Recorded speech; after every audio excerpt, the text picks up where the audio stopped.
अभी नवंबर की शुरुआत ही हुई थी कि सर्दी ने पूरे गांव को अपनी लपेट में ले लिया था।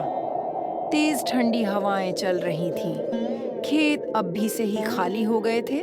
किसान भी ठंड से परेशान होकर घर बैठ गए थे।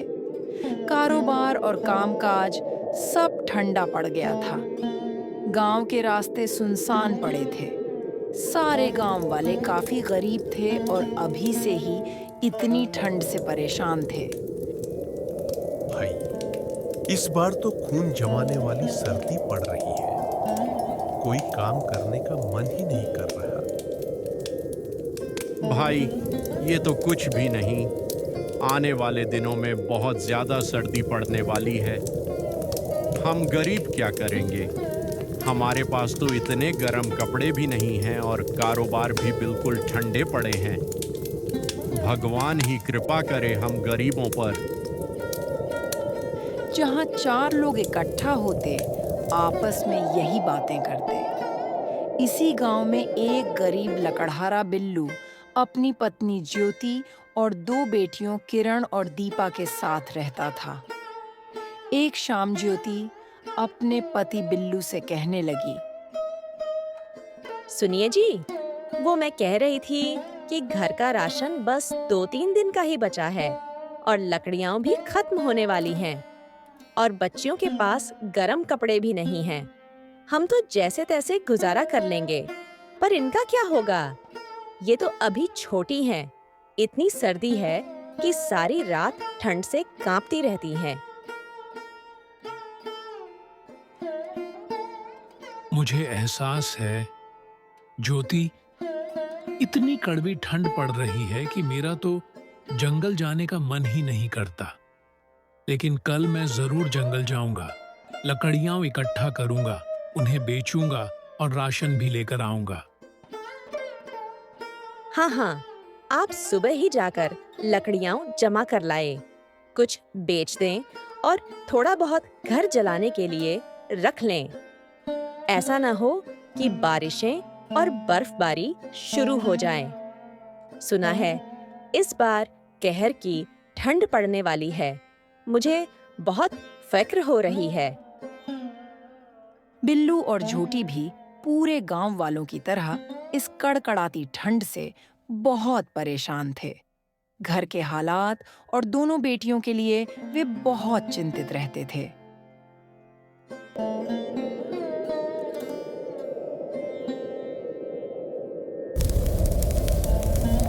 रात को वे थोड़ी सी लकड़ियां जलाकर अपनी झोपड़ी को गर्म कर लेते ताकि उनकी बेटियां कुछ सुकून से सो सकें।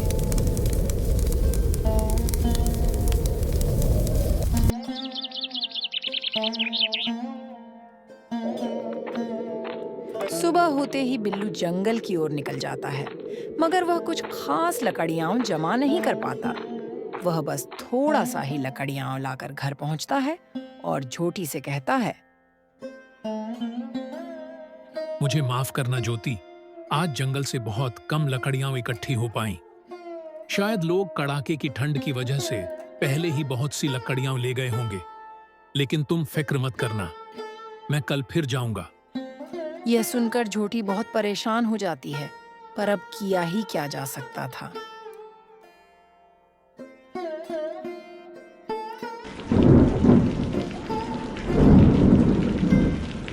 रात को अचानक बहुत तेज बारिश होने लगती है और बारिश तो रुकने का नाम ही नहीं लेती। ठंड की शिद्दत में भी और इजाफा हो जाता है। झोटी और बिल्लू बहुत परेशान हो जाते हैं कि अब वे क्या करेंगे। लकड़ियां तो बस एक दिन की बची थी और राशन न होने के बराबर था।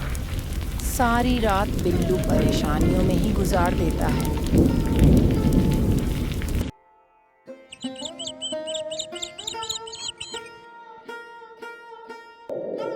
सुबह बारिश थमते ही वह मुखिया की दुकान पर जाता है और कहता। मुखिया जी, कृपा करके मुझे कुछ पैसे उधार दे दीजिए। मेरे घर का चूल्हा ठंडा पड़ा है, घर में खाने का राशन नहीं है, मेरा परिवार भूखा है। जैसे ही मौसम ठीक होगा, मैं आपके पैसे लौटा दूंगा।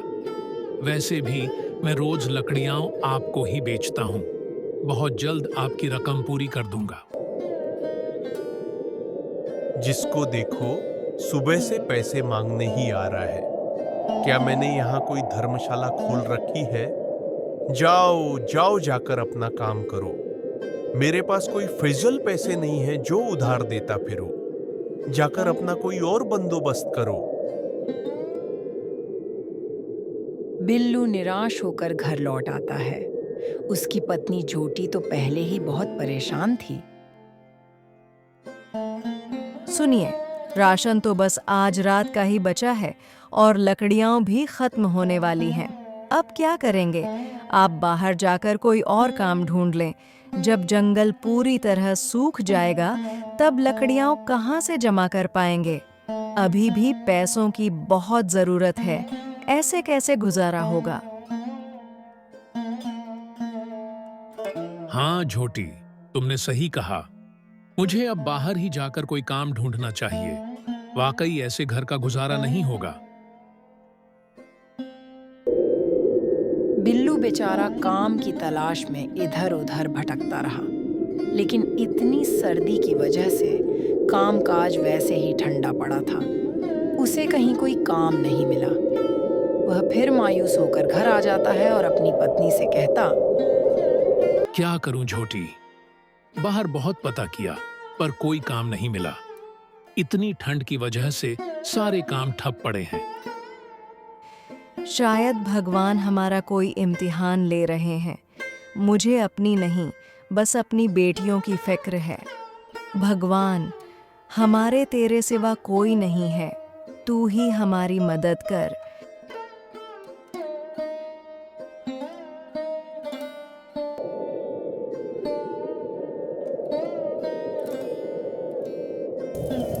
आज रात का खाना थोड़ा ही था और लकड़ियाँ भी कम थी। झोटी अपनी बेटियों को खाना दे देती है, जबकि वह और उसका पति खुद भूखे ही रह जाते हैं। उन्होंने अपनी बेटियों को यह महसूस भी नहीं होने दिया कि वे दोनों भी भूख से तड़प रहे हैं।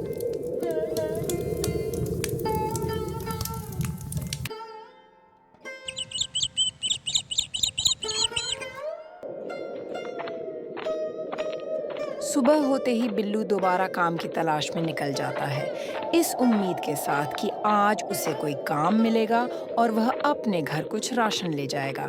रास्ते में उसे उसका पड़ोसी मिलता है और कहता है, क्या बात है बिल्लू भाई, इतनी सवेरे कहाँ जा रहे हो? सब ठीक तो है ना? क्या बताऊं शंकर भाई, घर के हालात बहुत मुश्किल हैं। आज सारा राशन भी खत्म हो गया है, लकड़ियां भी नहीं हैं। आपको तो पता ही है, मेरी 2 बेटियां हैं। बस उन्हीं के लिए बहुत फिक्रमंद हूं। जंगल पूरा गीला पड़ा है, इसीलिए मैं बाहर ही कहीं कोई काम तलाश करने जा रहा हूं। हाँ भाई, बस घर घर यही हालात हैं। इस दफा की सर्दी ने तो सारी कसर ही निकाल दी है। भगवान आपकी मदद करे और सबका भला करे।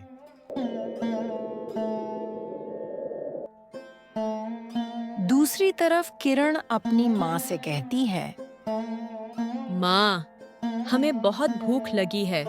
पिताजी कब आएंगे?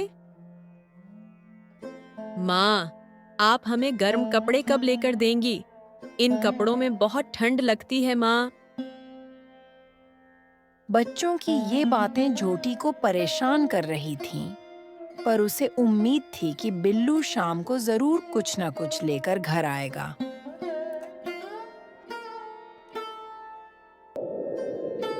सुबह से रात हो जाती है, लेकिन बिल्लू अभी तक घर नहीं आया। झोटी और बेटियां उसकी राह देख रही थीं। वे सभी भूखी थीं, बस इंतजार कर रही थीं कि कब बिल्लू आए और खाने का सामान लाए। अब तो इंतजार करते करते काफी देर हो गई थी। इतने में बिल्लू घर आता है। सब उसे खाली हाथ देखकर मायूस हो जाते हैं। मुझे माफ कर दो बच्चों, मैंने बहुत कोशिश की, पर इस गांव में कहीं भी कोई काम नहीं मिला। मैं बहुत मजबूर हूँ, क्या करूँ? जी, वो किरण और दीपा बेचारियां दोनों सुबह से भूखी हैं। वे आपकी राह देख रही थीं। कुछ सोचो, ऐसे घर नहीं चलेगा ना। घर में न खाने पीने को कुछ है, न ही जलाने के लिए लकड़ियां। इतनी ठंड में हम कैसे जिएंगे?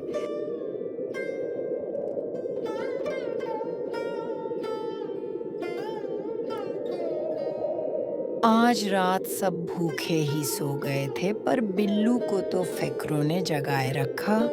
वह सारी रात सोच सोच कर गुजार देता है।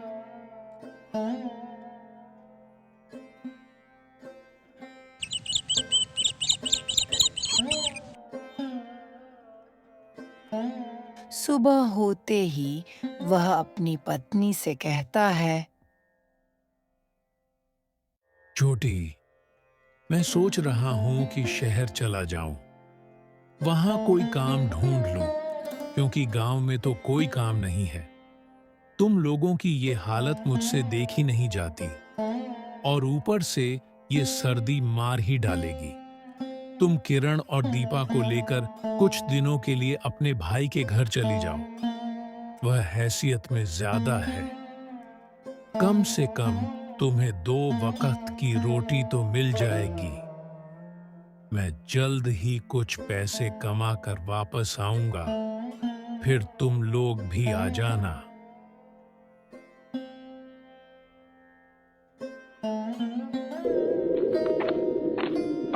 बिल्लू अपनी बीवी और बच्चों को लेकर उनके मामा के घर छोड़ने चला जाता है। उनके मामा उन्हें देखकर खुश हो जाते हैं।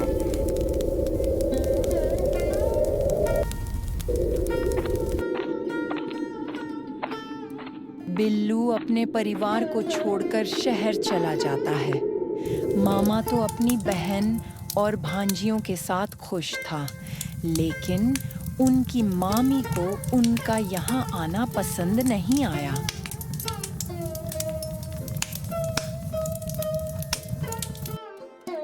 वह रात को अपने पति से कहती है, अब ये क्या नई मुसीबत है? मैं साफ बता दूं, मैं तुम्हारी बहन और भांजियों को यहाँ ज्यादा देर तक बर्दाश्त नहीं कर सकती। मैं किसी की नौकरानी नहीं हूँ जो अब इनकी ही हैंडी रोटी करूँ। क्या हमारे पास आसमान से पैसे उतर रहे हैं? बस कल सुबह ही इन्हें कुछ दे दिलाकर रुखसत कर दो। ऐसा मत कहो। वो मेरी इकलौती बहन है, हालात से मजबूर है। मैं कैसे उसे यहाँ से जाने के लिए कह दूं? वो बहुत मान से यहाँ आई है। जब सब ठीक हो जाएगा, वो खुद ही लौट जाएगी।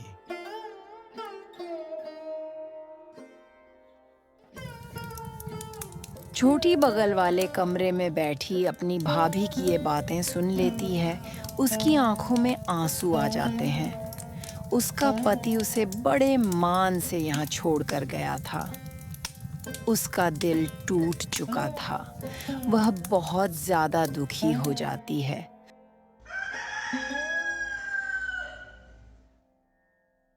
सुबह होते ही वह भाई को कोई बहाना बनाकर किरण और दीपा को लेकर अपने घर वापस चली जाती है। रास्ते में बहुत ठंडी हवाएं चल रही थीं। उसकी बेटियां छोटी थीं। घर पहुंचते ही वे बीमार पड़ जाती हैं। घर में न खाने को कुछ था, न जलाने के लिए लकड़ियां थीं। ठंड से सबका बुरा हाल था। झूठी बहुत ज्यादा परेशान हो जाती है। वह बहुत रोती है और भगवान से बहुत प्रार्थना करती है।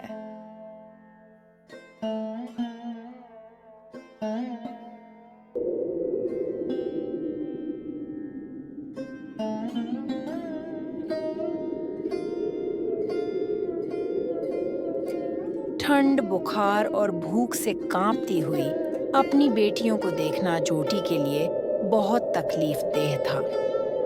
वह लेटी हुई उन्हें बेबसी से देख रही थी और सोचने लगी, मैं सुबह खुद गांव में कोई काम तलाश करूंगी। मैं अपनी बेटियों को भूख और ठंड से मरने नहीं दूंगी। वह सारी रात यही सोचती रही।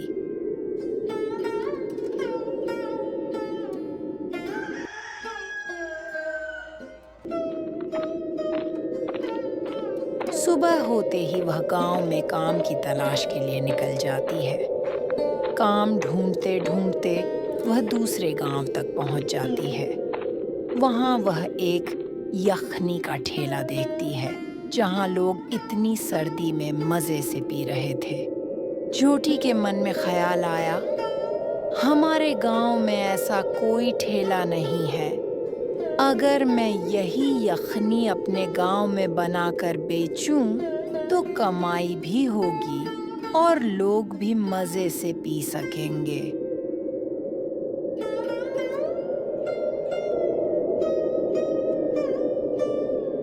वह घर आकर सारी बात अपनी बेटियों को बताती है। यह सुनकर बेटियां खुश हो जाती हैं। वे इरादा करती हैं कि सब मिलकर मेहनत करेंगी और अपने बुरे हालात बदलेंगी। झोटी शहर में अपने पति बिल्लू को बुलवा लेती है और अपना इरादा उसे बताती है। झोटी अपने भाई से कुछ पैसे उधार के तौर पर लेती है। उन पैसों से वह यखनी का सामान और ठेला खरीदती है और घर में यखनी तैयार करती है। बिल्लू गांव में ठेला लगाता है। किरण और मुन्नी उसकी मदद करती हैं। अभी यखनी के ठेले का पहला दिन था। वे ठेला लगाकर लोगों का इंतजार करने लगे, लेकिन आज केवल 1-2 ही ग्राहक आए। इस बात ने बिल्लू को थोड़ा निराश कर दिया।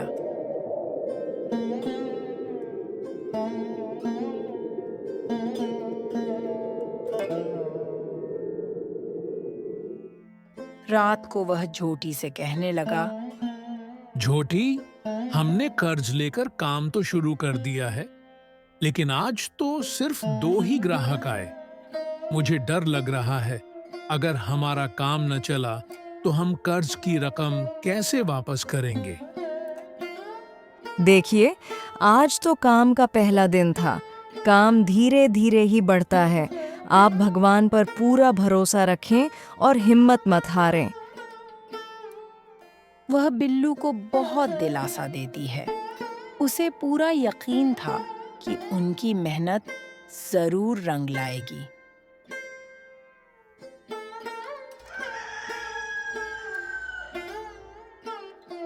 सुबह होते ही वह फिर यखनी बनाना शुरू कर देती है। बिल्लू अपनी बेटियों के साथ आज फिर ठेला लगाता है। आज उसके ठेले पर कुछ और लोग आते हैं और यखनी के स्वाद की खूब तारीफ करते हैं। मजे आ गए। इतनी ठंड में इतनी स्वादिष्ट और गरम गरम यखनी पीने का क्या ही मजा है। कल मैं अपने बेटे को भी यहाँ से यखनी पिलाऊंगा। बहुत स्वादिष्ट है भाई।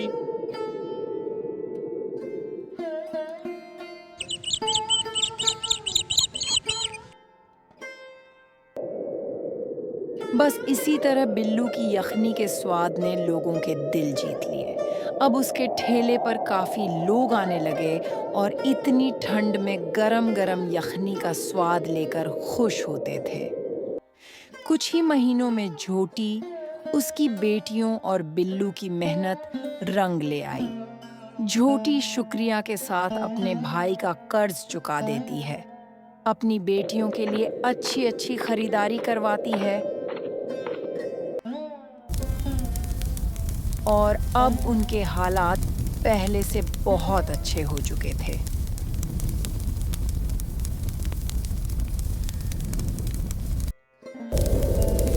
वे गांव के किसी भी गरीब की मदद करना नहीं भूलते थे, क्योंकि उन्हें अपने बुरे दिन हमेशा याद रहते थे।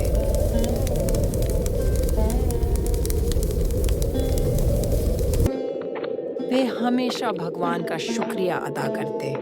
कहते हैं ना, हिम्मत करने वालों की कभी हार नहीं होती। अगर हमारी कहानी अच्छी लगी है तो चैनल को लाइक, शेयर और सब्सक्राइब करें।